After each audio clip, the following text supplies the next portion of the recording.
Uh, so happy Father's Day, everybody that are in here, and also I want to wish a happy birthday to the United States Army, 250 years strong. My dad served in the Army, and I'm proud of that fact. So I want to, before we get started with the message, I do want to say that, it's Father's Day, and there's a lot of people sometimes feel disenfranchised, not a part of this day because they are not necessarily biological fathers. I want to tell you that in my life, there was a period of time when my dad was absent and wasn't really there at a very crucial time. And one of those times was I had an illness that years ago was very serious and, could have led to me not being here. And one of those people that filled that space for me as a father, as a father figure and as a father for me, his name is Dr. Padden. He's 87 years old. And I texted him last night and wished him a happy Father's Day, and he responded in kind. So don't think that because you're not a biological father today that that this message isn't for you. I also want to thank our pastor. I'm here really in all humility. What this week has meant to me, trying to prepare and get ready, and the thoughts that I've had as a result of this mission possible. I just thank you for what it's done for me. Thank you. So I want to start out by saying that, I have 3 children. He mentioned that. I do want to say there's Abby over there. They just got back from Europe last night, so they're trying to figure out their clock right now. But my first child was Nikki, and, I was a rookie father. I mean, like in the most sense of the word. Matter of fact, I was 25 years old, and I was a kid. So it was cool being a kid, but it wasn't cool being a father of a kid yet, right? I didn't know how to do that. So, and dads especially are not necessarily, we do it different. I remember being terrified. I was, like most people, I think when your child is being born or is developing, you just pray and you pray and you pray and you want to have a healthy baby. And man, and there was nothing else I could do but pray. And so I learned pretty quick that if we were going to reach our full potential here, prayer was a part of the deal, right? It had to be a part of the deal.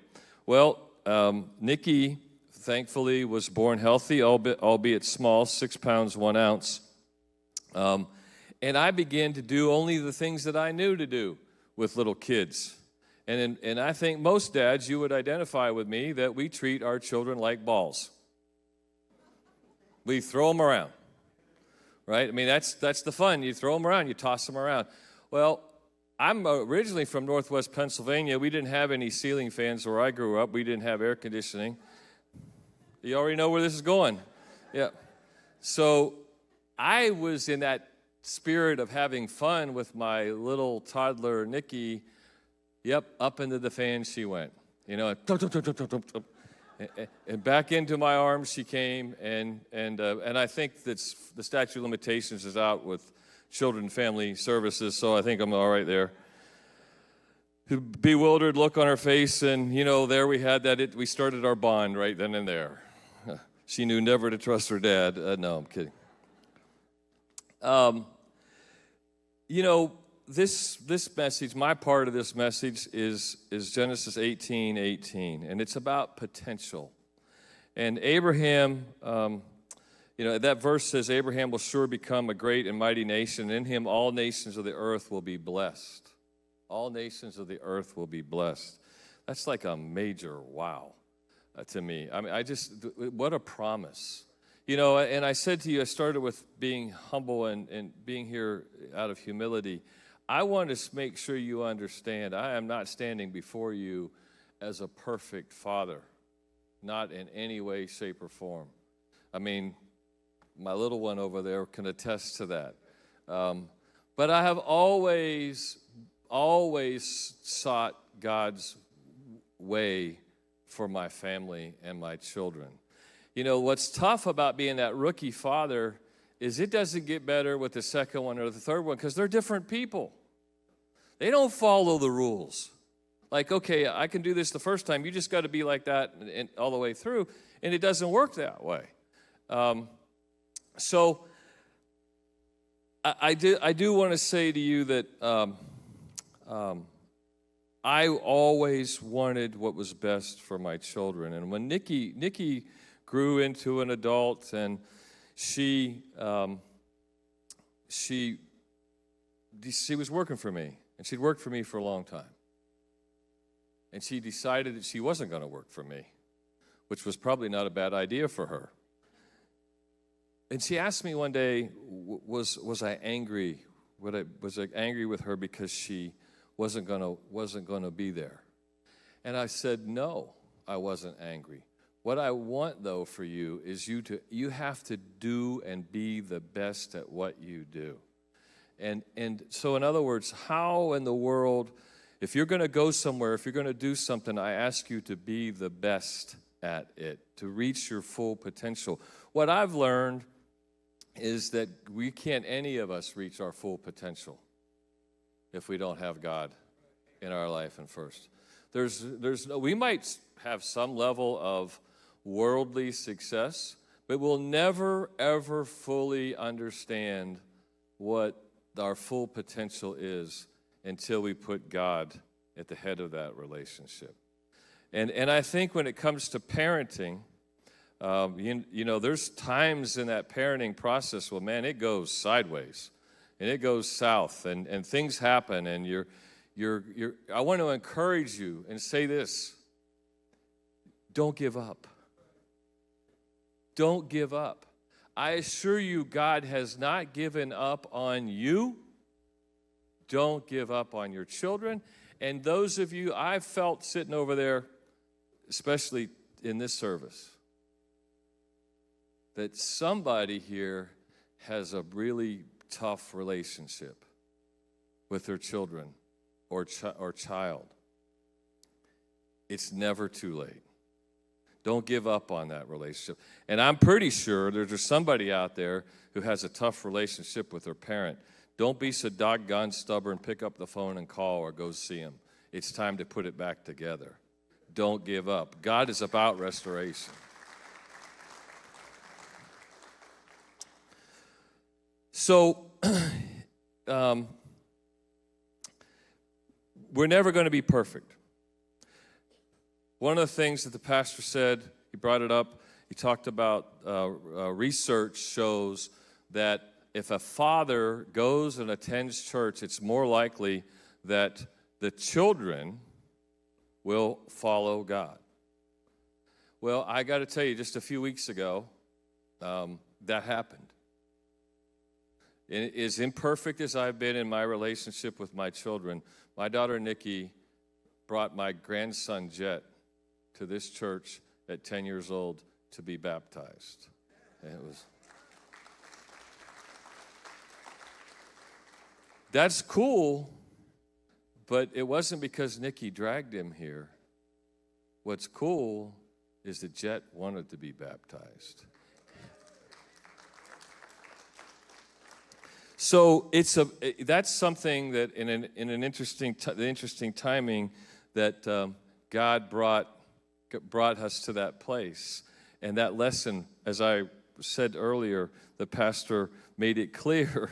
You know, I've had those great thoughts and wonderful things. The blessings of being a father, following God is just, I don't know if I've ever had anything that was more exciting to me than to watch my grandson be baptized. Have you heard like father like son? We all have, right? I think it's like father like daughter, like father like son. It's like father like family member. So it's not exclusive to just sons. I think this is what our Heavenly Father had in mind. Genesis 1, chapter 26 and 27 talks about how we are made in His image, how we are made in His likeness. God in the Old Testament is called Father 15 times, 165 times in the Gospels, and 40 times in Paul's writing. I think that tells you the significance of what God's role is, but also what the man's role is in the home. And not just in the home, but in society in general. I've seen this so many times.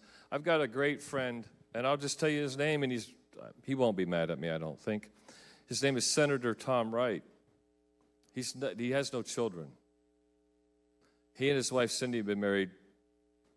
I better not say that. They won't like that. But 50-some years anyway. No children. I've watched this man be a father to many because he understands the importance. He understands what happens. He understands the need. So what I want to say to you is God doesn't speak just to biological fathers about what the role of fathers are. God speaks to all men, to everyone about this. And there are so many needs out there.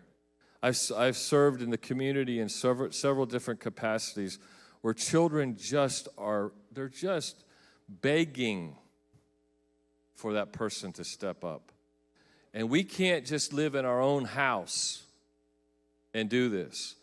If you want to see the parades and you want to see the results, if you want to see that revival, people have to understand how authentic Christians really behave and how important other people are, not just those that come in these walls of this church. So I encourage you to get involved. And finally, I'm going to say this. One of the blessings that I have had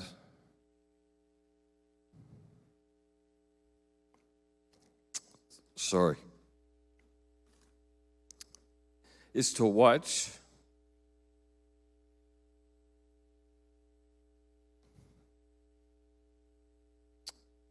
Abby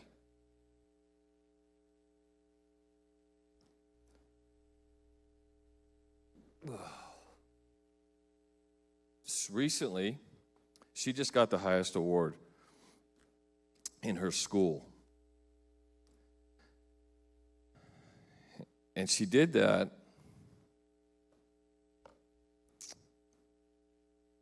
being bullied for the last 3 years of her school term. She's never lost her love of the Lord. She's never gotten sour on society. She's never quit. She just keeps fighting the fight. I don't think I've ever experienced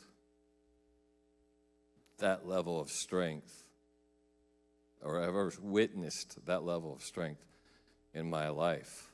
And I would say to you today that her faith is probably one of the strongest I've also ever witnessed.